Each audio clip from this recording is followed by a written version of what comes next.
Most people are familiar with the options that are available to you with your retirement accounts. We want to talk about the difference between some things. IRAs right now in this year, and this is kind of a year where we turn a page as far as IRAs is concerned, you can put in as much as $5,000 into an individual retirement account, whether it's a Roth or an IRA, traditional IRA, and I'll talk more about the difference there. From here on out, the amount of money that you can contribute every year will be indexed.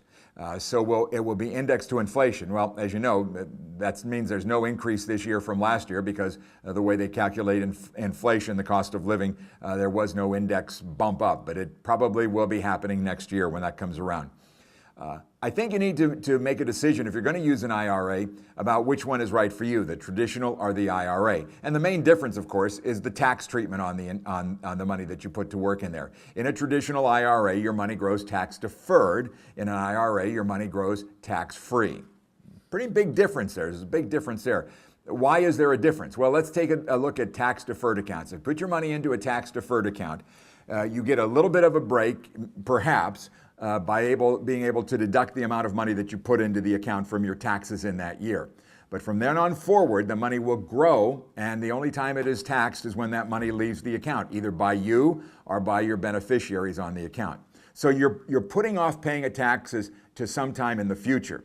What you don't know about that is what are the taxes going to be in the future? Maybe you can help me out a little bit. Could I see a show of hands of people here that believe income taxes will be lower 10 years from now than they are now?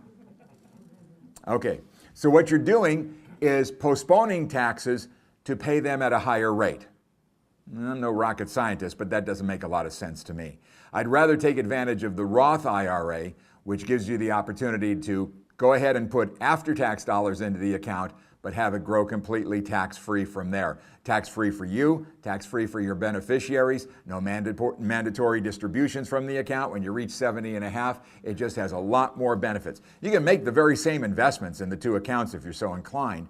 It doesn't make any difference how you invest the money, but it's the tax treatment on that money when it comes out. And so I kind of lean toward the Roth IRA as a practical place to be.